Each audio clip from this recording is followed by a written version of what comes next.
Nigeria, by extension, Africa, battles a growing youthful population.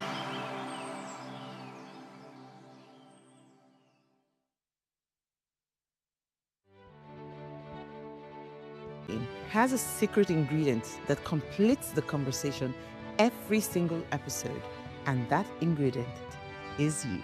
Our past conversations shaped our yesterday. To shape our tomorrow, we must keep talking. So, I want to hear you. Be a part of our live conversations Mondays through Fridays. And let's all have our say. All right, the recent Dangote truck incident has once again drawn national attention to the persistent challenges that is surrounding our roads, especially as regards safety, also issues and conversations around corporate accountability and regulatory enforcement in Nigeria, and of course,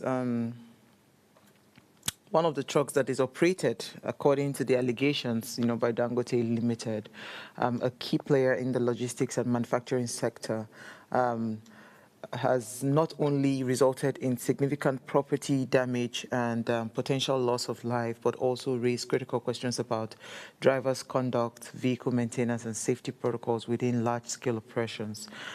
Such occurrences are not isolated. They highlight systemic issues that demand urgent evaluation and reforms. Now, this incident serves as a sobering reminder of the human and economic cost of negligence, some might call it, or systemic failures, while also providing an opportunity for us to reflect on the broader implications of public safety and all-round corporate social responsibility, and literally everything, systemic failure and everything that is, happening to us as a country. So it's another beautiful episode on your favorite primetime show, Ways.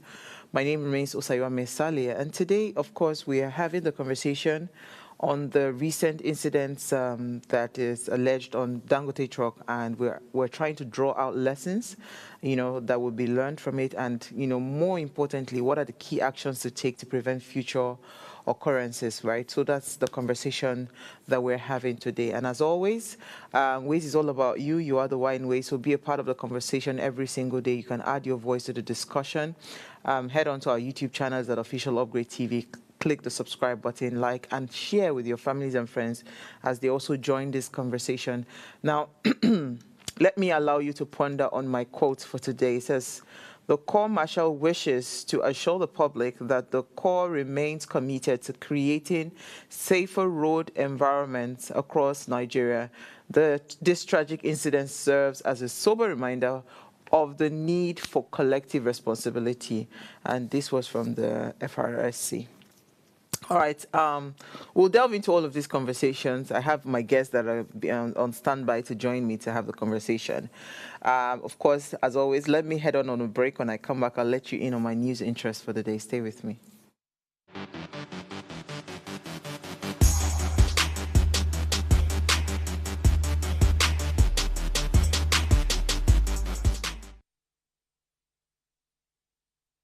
Tell us you're a Nigerian without saying a word. Energy security is one of the most pressing issues for many developing countries like Nigeria. And if there's going to be any meaningful progress, addressing our energy issues is non-negotiable. I need to see light for my house. Make them do something. Band A is expensive. I literally have to turn off all my appliances just to reduce costs. We need light. Introducing the Energy Outlook, your go-to show for everything energy. Every week, we'll bring you the latest insights, innovation, and in-depth analysis of Nigeria's energy sector. From policy discussions to regulatory insights, we will analyze the key decisions influencing growth and sustainability in the energy sector. We'll bring you the human stories behind the headlines, giving you a personal perspective on the broader energy challenges. Join me every Friday at 6 p.m. for the Energy Outlook, your guide to the future of energy, where energy means business.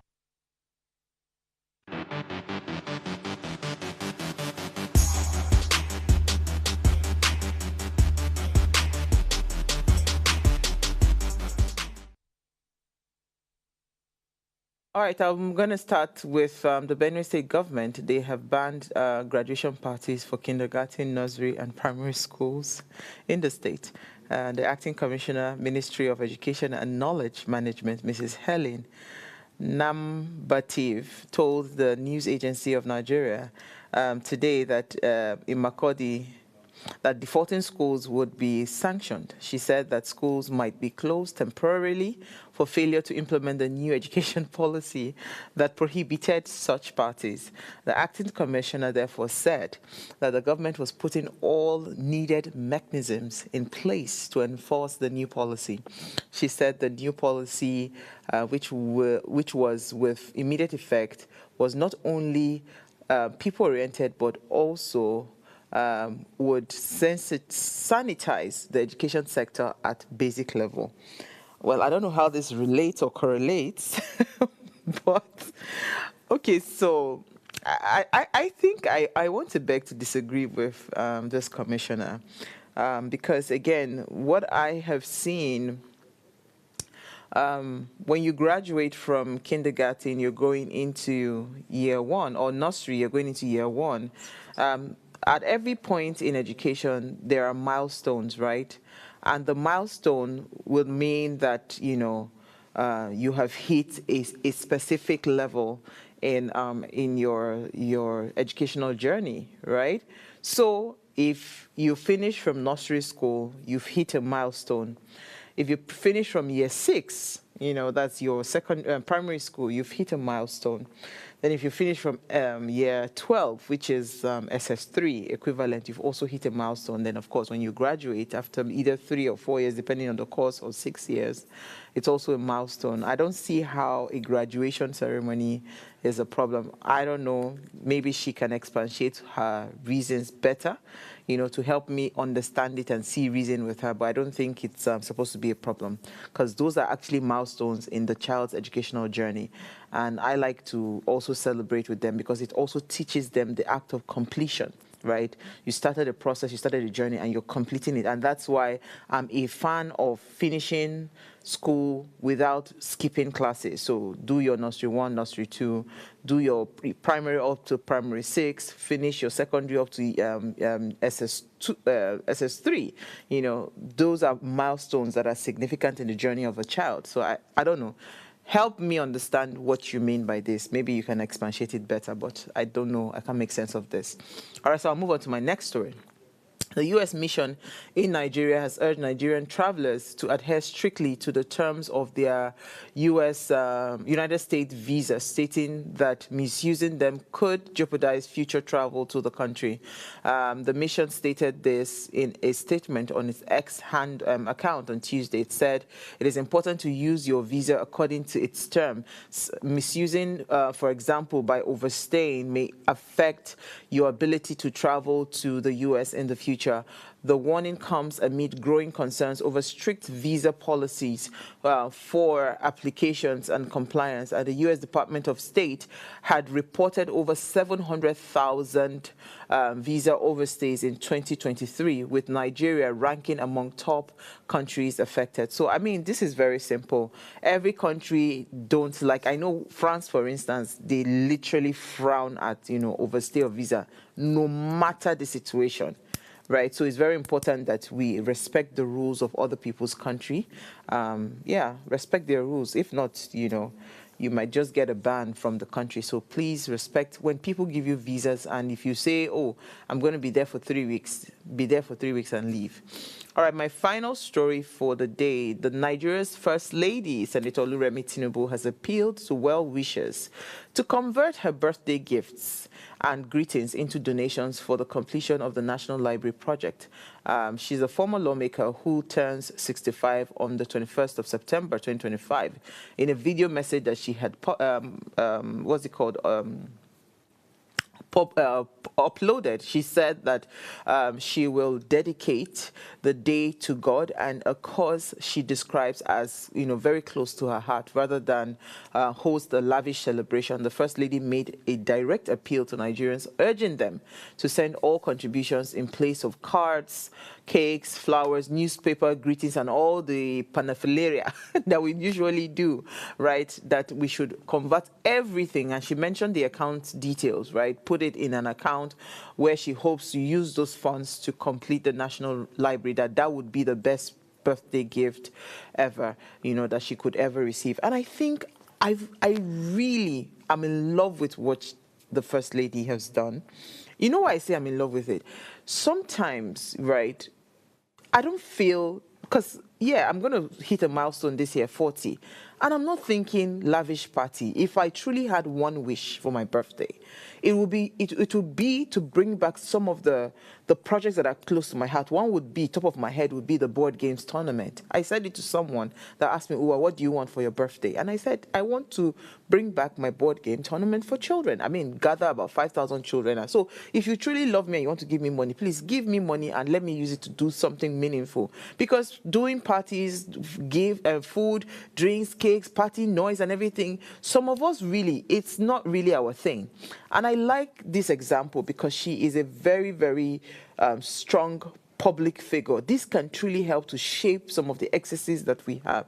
Not to say that the people that celebrate birthdays, right, they have excesses and all of that, but, it is also to give people like us that really might not be those kind of birthday people, right, the opportunity to also, express the way we want to express and celebrate without being labeled something. So I like what she's done. I honestly love what she's done. She's not only trying to bring back the culture of reading, she's also trying to do something that would really impact on literacy in Nigeria. She's also trying to do something that would help bring back, the focus to education. So, I mean, I am not, as I said, I don't really castigate. I always just analyze as I see it. And I would say this is one of the best things, that I've heard, the First Lady do in a very long time. This is really commendable, and I really appreciate her for this, because this would change a lot of things. It will change the game. So all you people that want to go and do front page newspaper, all that front page, I think some of them come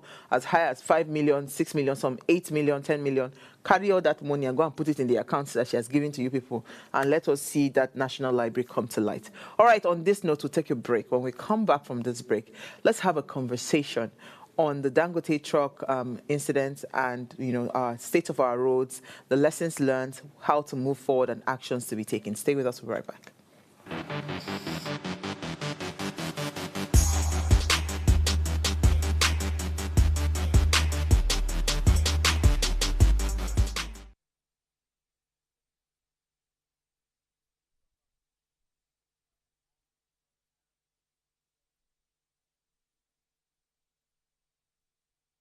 All right, thanks for staying tuned. Now, the tragic incidents involving a Dangote truck that, or allegedly involving a Dangote truck, that, because there are other stories that have come out, that critically injured Ruth Otabo near the Auchi Polytechnic in August of 2025, has once again exposed the deep flaws in Nigeria's road safety system, especially regarding heavy-duty vehicles.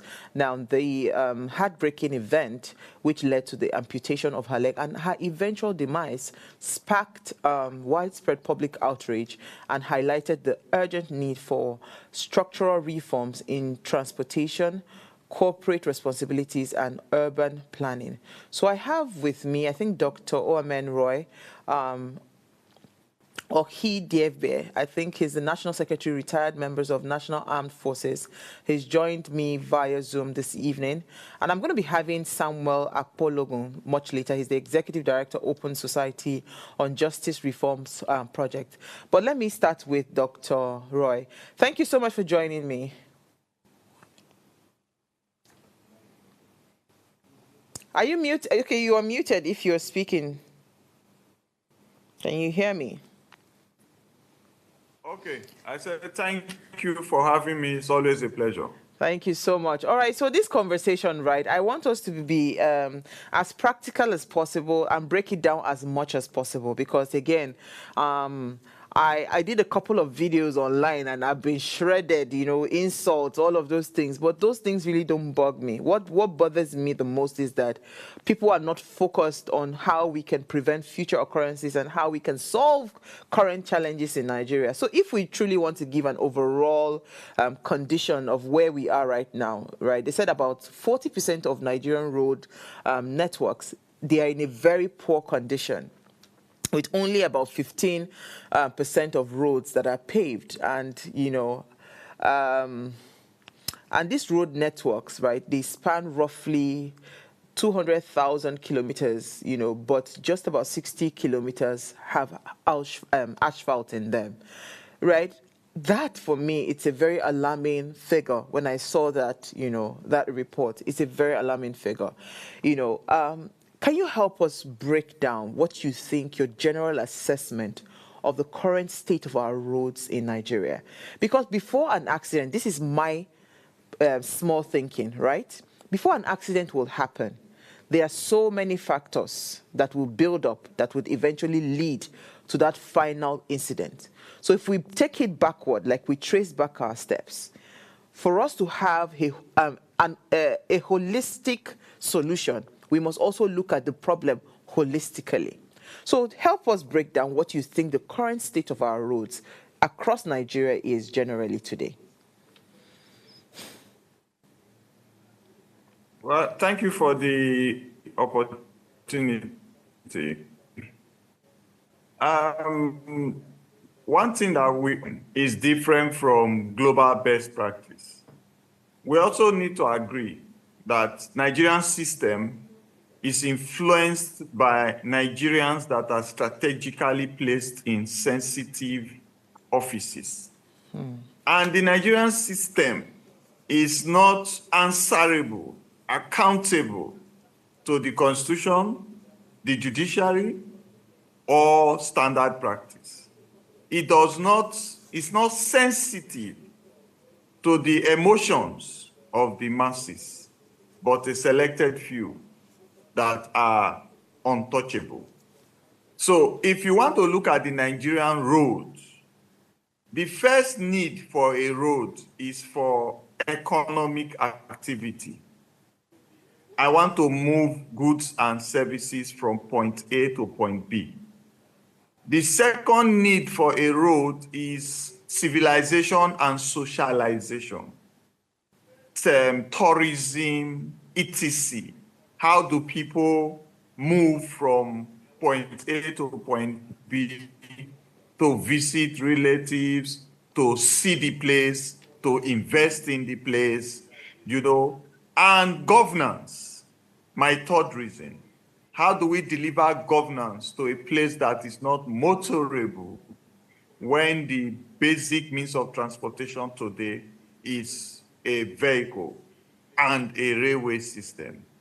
So if you look at these three reasons, you will be asking yourself, why is our road networks and road viability not a priority to this government, former and past governments, and even future governments? Now, why is there no accountability when funds are released to make a road or renovate a road, and after a while, the whole thing just goes quiet? Oftentimes, such construction companies and such persons that are giving such contracts are giving that same contract again by another government without a review of previous contracts and roads constructed, maintained, or renovated. So you want to ask me, why is this allowed? I will ask you, who are the persons in positions that are supposed to ask for accountability? The judiciary, perhaps, our safety measures, safety organizations, perhaps, Ministry of Works, Road and Transport, perhaps. Who are those at the helms of affairs of those places? Councillors that are voted into power, local government chairmen that were voted into power, governors that were voted into power, that are supposed to ask for accountability. Who are those at the receiving end? The masses. So I want to leave it at that. It's so interesting how you touched on, the importance of a road. I saw a video and I thought my producer to download that video that was posted on the Punch handle, where a young man was, now I can't remember that road. I think it's Benin Express, Lagos Benin Expressway, I think, at some point where he did a video and we saw the big, what's it called? The big gap, the hole in the middle of the bridge at 2 points, right? A truck had fallen. There's traffic on one side, traffic, so no movement, because no vehicular movement, because that entire bridge, there's a big, 2 giant holes and the truck cannot pass. That's the video that he saw. And he kept on talking how, the priority for the government, right, should not really be, what's it called, the coastal lane, because currently that coastal lane does not really serve any strong economic value, given the fact that the commuters, right, this is where people are actually going from point A to point B, transporting goods from point A to point B. So that prioritizing, what needs to be done and where the road, where the priority should be placed on, was very key in that video that he pointed out. And it then begs the question, that, what even informs what project to pick up per time. The one you touched on, contractors being reissued, same project every government to government. That one, let's not even, because if we start that, we're not going to live here. The kind of what's it called, corruption going on within the construction sector, the Ministry of Works, is just so alarming, and it is wickedness, right? It is wickedness. But I hear that my other guest is here. Good evening. Are you there? Oh, good evening. I'm glad to be here. Thank you so much for joining us, Samuel. So can you please, break down your own general assessment where you think the state of our roads are in Nigeria? Because before we even head to the conversation on incidences that happens, that people are unalived on roads, there has to be that, okay, there is a road. So let us assess what is the state of those roads in Nigeria today, from your own assessment. Thank you very much. The state of those roads leave a lot to be desired. The Nigerian government will definitely want to tell the masses that they are doing their very best to make roads better. But the truth, it behoves us to be spoken. The evidence on ground now, or what we are seeing, is very, very instructive in determining or stating clearly how that the government have not lived up to expectation. Many times, a lot of things have been done based on nepotism. Roads are awarded as a matter of compensations for friends, families, and cronies, and little or no monitoring is made in such matters. Now, this is not just a physical defect, it also touches on the credibility of the government as far as meeting up with their purpose, for that matter, is concerned. The government is to ensure security of lives and, for that matter, property. And then it is not only in fighting bandits that the government fulfill that purpose.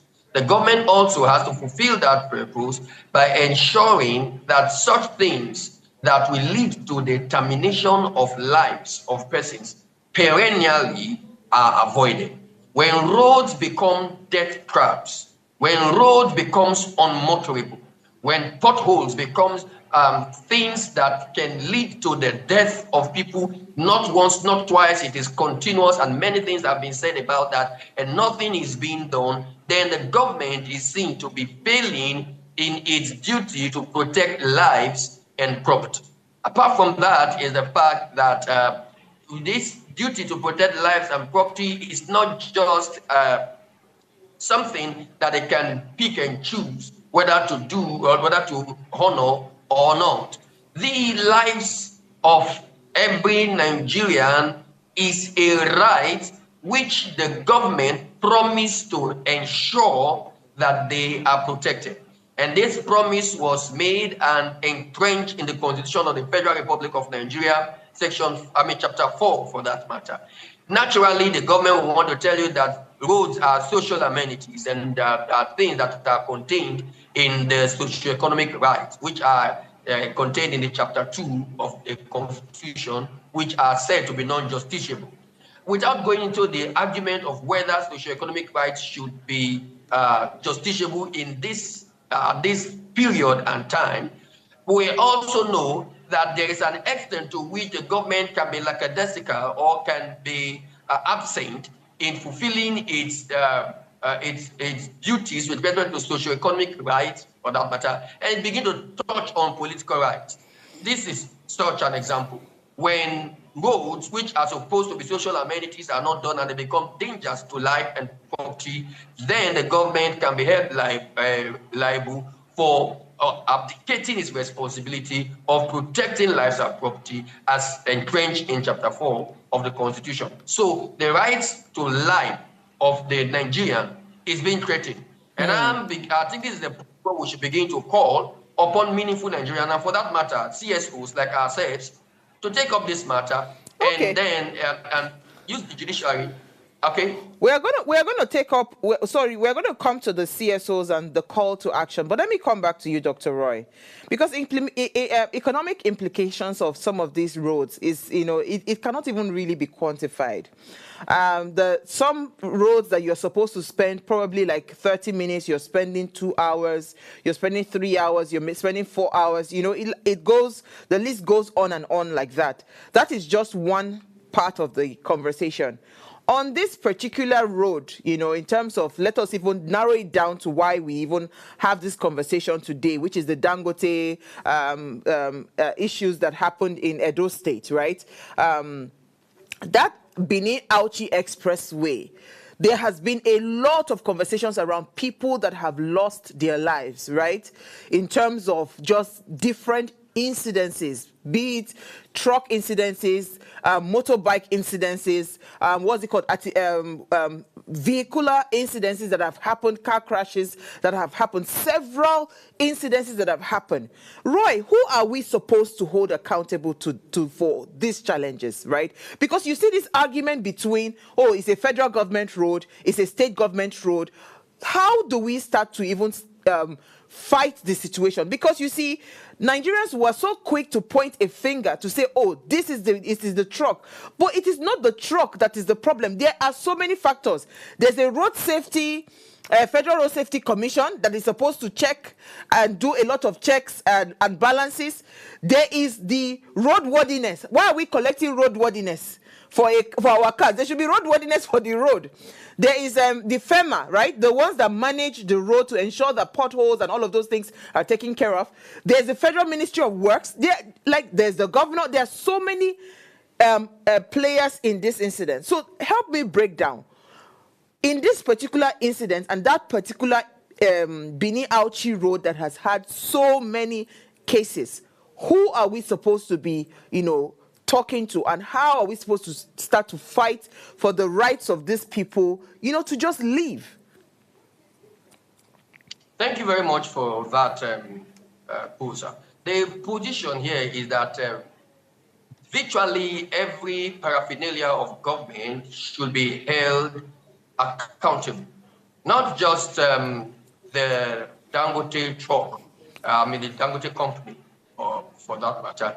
Fine, they are the persons that are involved in the immediate situation. But dealing with just the immediate situation is like cutting the leaves of a tree that is bad and leaving the root untouched. Where the problems are going to be perennial if we do not do anything to salvage the situation from the root. And if we're going to salvage the situation from the root, it has to be holistic.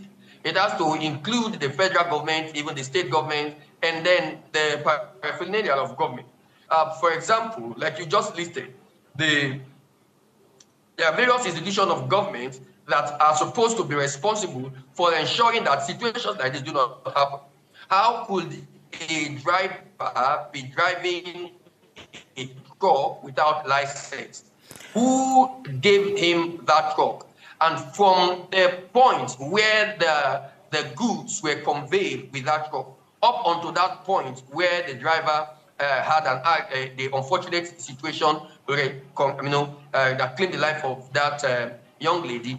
The question is, were there not federal government agencies, for example, the federal road safety agencies on the road? Were there not such places like the what do you call them now? The vehicular inspection agencies? And there are so many. I know that area. That's my state. There are so many checkpoints on that area. How did they pick the checkpoints, and yet nobody knew that this gentleman was not qualified to drive any vehicle for that matter, let alone such a dangerous instrument in the name of a truck? So these are the questions you need to be asking. But it is not enough for everyone to point their hands at the government. We must talk to ourselves, even the citizens. What have been done? Why have there not been more than in the particular type of opera that we are having now? Even the state government cannot be totally exonerated. The fact that it's a federal road does not mean that the state government should not be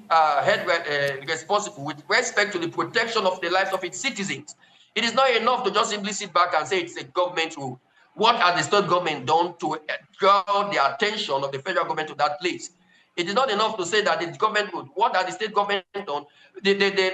Although we know that the police is answerable to the federal government, but the state governor is the chief security officer of that state. And so the commissioner of police gives reports to him. So what has been done after all the lives that have been claimed in that place? What steps have been taken? What security steps have been taken? Okay, I'll go on a very short break, and I want to come back to Dr. Roy. I want to hear his thoughts on the question as well. Stay with us. We'll be right back.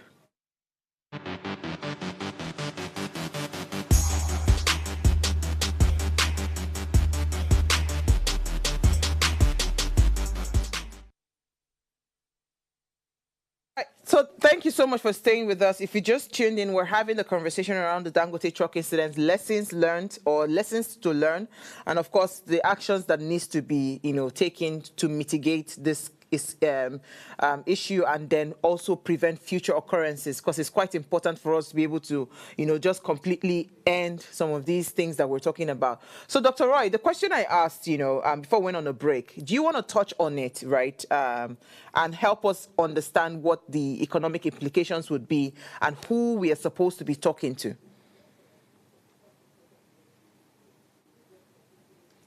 Dr. Roy, you're muted if you're talking. Oh, perfect. Perfect. Go ahead. Thank you for the opportunity, and with all due respect to the guests in the studio also. Now, let's look at who is the victim. The victim at every point in time and most point in time is the masses, the citizens. Inadvertently, the citizens, they pay taxes, different categories of taxes, even on those roads where they conduct their economic activities. The drivers of those buses and private vehicles and commercial vehicles also have checking points that are not military or police, non-security checking points, where they must stop to pay taxes to local governments and local councils and institutions. So if you say it's a federal road and I need to pay for utility, pay for this, pay for that, I need to pay for so many receipts. If you see some viral videos, the drivers will be showing you millions of receipts that they need to have to ply the road. Now, if all of that is done, why is the masses still exposed to all of those risks which you yourself has articulated and encompassed appropriately? Two, there must have been an insurance for every of those vehicles, insurance for drivers that peruse all those national routes that carry and drive such articulated vehicles that are maximum risk, and that is immediately a deterrence and protective measure. Because for the insurance to renew my insurance, they must ensure that I am compliant to parameters that will protect people and bring less of debts to the insurance company. Also, driver's license are renewed. What parameters of checks should be done here in Texas?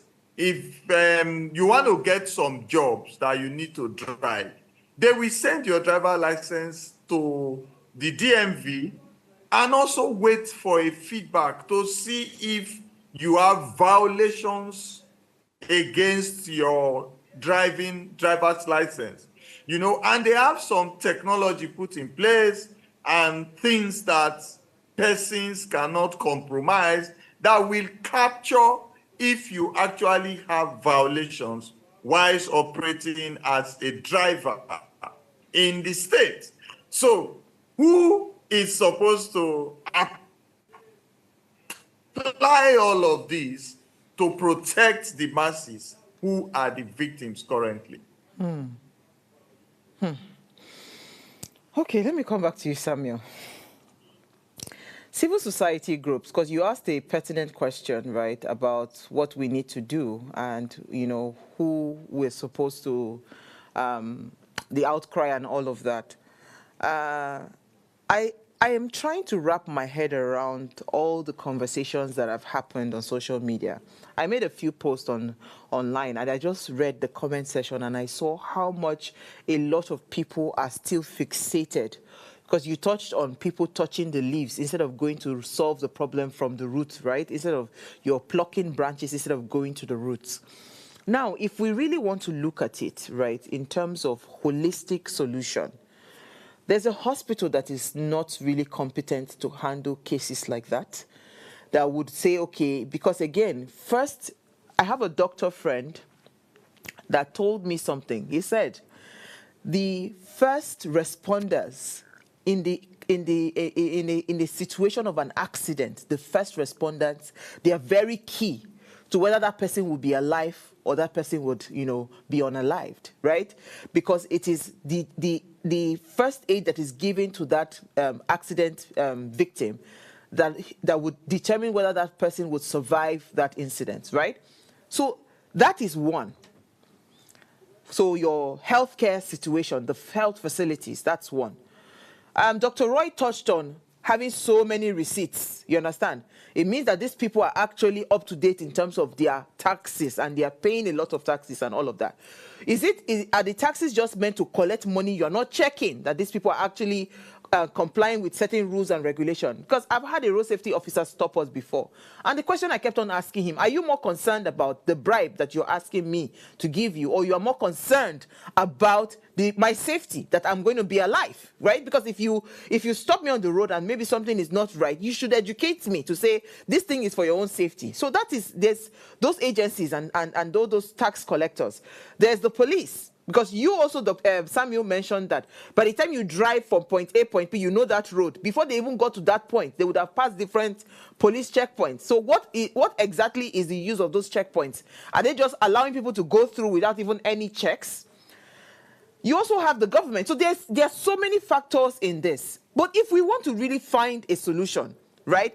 And we want to bring forth an argument in front of maybe the lawmakers to say, we want these things to stop and we want lives to be protected. Where do we start from?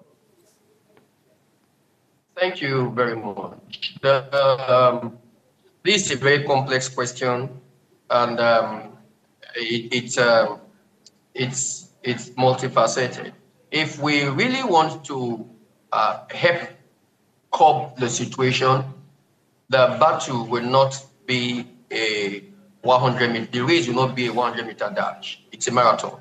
Because this is a hydra-headed situation that must be dealt with from various angles. From the angle of educating the citizenry to the angle of making relevant laws, implementing the laws, and then ensuring that there are deterrence situation or deterrence measures put in place. Now, you refer to the fact that the person that will first handle an accident victim will determine whether or not he or she will live or be unalive, and that is very true. But how much of people really know what to be done? And then, since it is not so easy to start with educating people, it is important to have people that are already educated on the road. And that is why we used to have the Federal Road Safety Corps, and then some other persons. I remember one time in Edo State, then Bendel, there was something they called the SAVAN, the Save Accident Victim Association of Nigeria. I don't know whether that thing is still functional. And they were really doing a lot of things then. These are things that civil society organizations could do. If the government is not responsive, of course, the civil society organization have become somewhat the alternate government, or the people that are now picking the balls when the government drop the balls. Now, that is one aspect that can be dealt with. Then the government agencies have to sit up. The question becomes how to make them sit up. Is it by going to the judiciary? And in the recent time, a lot of things have happened in the judiciary that we are not quite sure how quickly these things can be done if we just go through the judiciary. Another way we can go through is through the law enforcement agent. I mean, the lawmakers. The lawmakers are not only lawmakers, but they also have oversight functions. When these roads are awarded and then they are not maintained, what is the duty of the legislature? Both the State House of Assemblies and the National Houses of Assembly, what are their positions? What have they done? And we can galvanize these people to action if they ordinarily will not want to act, because they are not just to make laws, they are the representatives of the people. They are to get back to there is a senator in charge of that zone. There is a house, a representative representing those areas. They are ought to look into those situations and bring them before the House, and let the House use its oversight function to invite the executive, the MDAs and the arms of the executive, or the agencies of the executive that are responsible for making sure that lives and property are protected. And if they are not doing that, this legislature have the power to invite them and make them work, because that is what it's meant by oversight function. But when the legislature themselves are not doing that, and when they are not living up to expectation, especially in this 10th assembly, it is important that the citizens, the people that put them there, and for that matter, the rest of us, the civil society organization, to call them out and then reach out to them and ask them and first galvanize them to work. So there are various ways that this can be addressed. But it has to be addressed in all of those ways. The legislature has to come not only, has to sit up not only as lawmakers, but also taking up their oversight functions very seriously. The executive government move into place. The question is are these matters even captured in the government? Maintenance of road, are they captured in the budget? Of course, they are captured. They are captured in the budget now. Every time you always see it there. But let me come back to Dr. Roy. They are captured in the government, the budget. How are they implemented? Well, that one is another question for another day. But Dr. Roy, let me come to you. What is the role of orientation, right, in terms of awareness? I've studied Nigerians, and I know that we have a very poor pedestrian culture. right? In terms of, we have a poor culture in even the usage of road. We have a very poor culture because most of us that have driver's license that drive, be it anything, either the Okadas or the normal vehicles or the articulated trucks, most of us really did not go to training school. We know go proper driving school to understand road usage and how to use the road. So I want to ask a question on literacy, road literacy, or driving literacy. What role it is playing in some of these records of accidents that happen in Nigeria. I want to hear your thoughts on that. Yes, thank you very much about that. It is naturally, if you have I was talking to Dr. Roy Samuel. Thank you. Dr. Roy. I didn't hear. Are you muted? Right. No, I'm not muted. Go ahead. I'm impressed with his, when somebody is concerned and bothered and worried. He's very passionate. Thank you. So let me ask you a question at this point. It's a rhetoric question. I want to ask. I am here now, sitting down, almost an hour. Mr. Samuel is there with us, almost an hour. You are running your program, which we already know. If I don't want to talk all the time about remuneration and opportunities for media persons, journalists, they are among the least paid in Nigeria. But we are bringing this passion, if it is just to save one life. And that is why we are here. So let me ask this rhetoric question now. The victim is the Nigerian masses, the Nigerian citizens. Don't forget that so many high-profile persons have also died on the roads. Okay? The bad roads, the bad road network, the bad road monitoring, and regulation of drivers and driving. Now, the question is this: why are Nigerians wicked to Nigerians?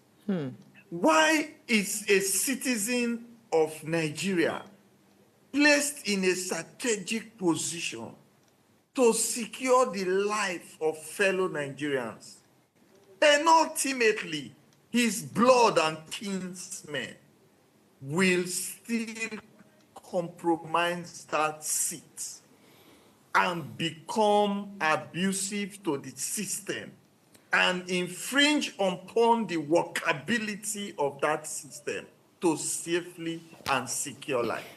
Now, at the point where you need to learn to drive, you have to go to a driving school.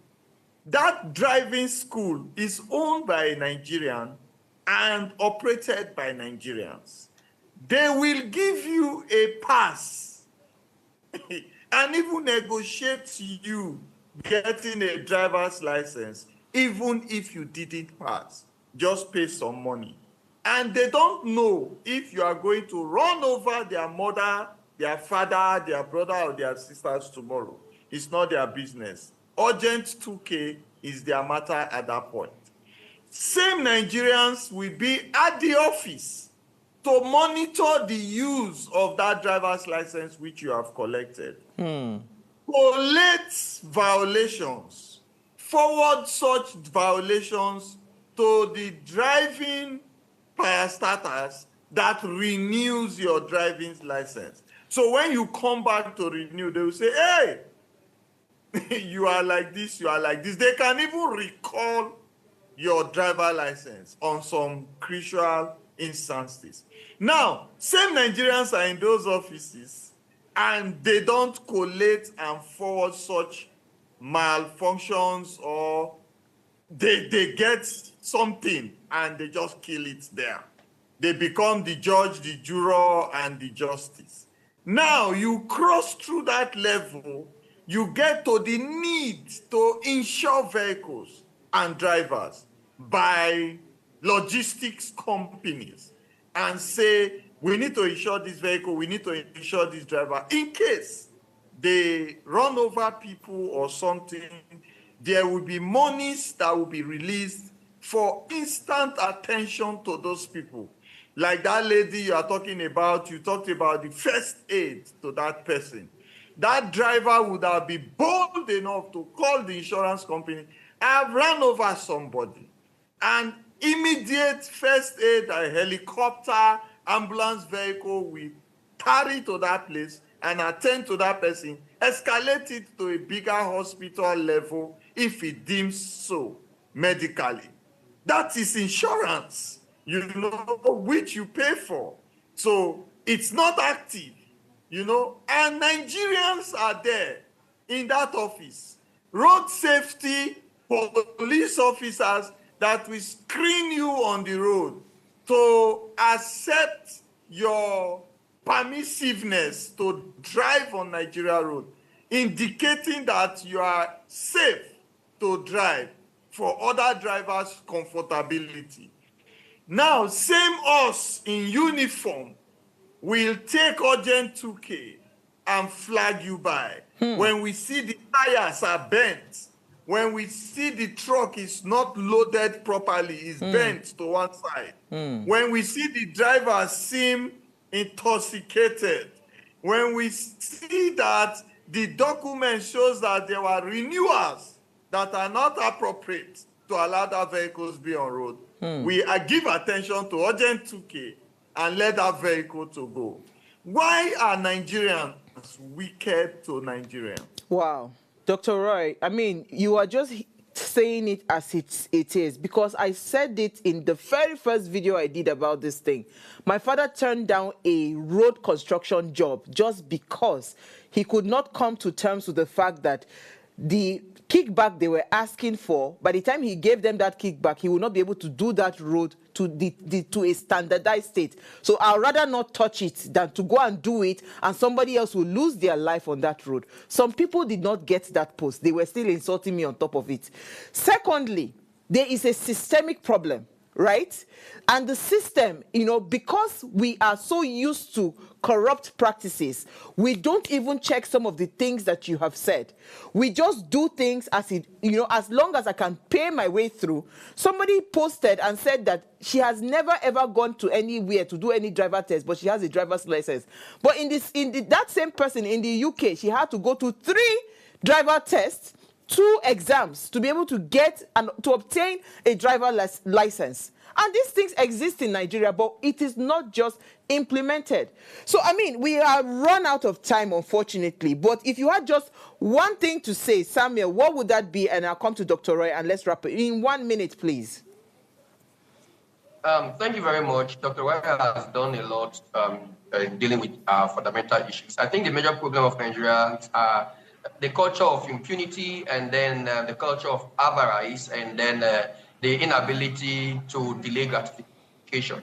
If we're able to work on these matters, educate the Nigerians to go beyond, instant gratification, avarice, and then systems and structure, I think we'll be able to get to the best, get a better Nigeria, better. Thank you so much, Samuel. Dr. Roy, 1 minute, please.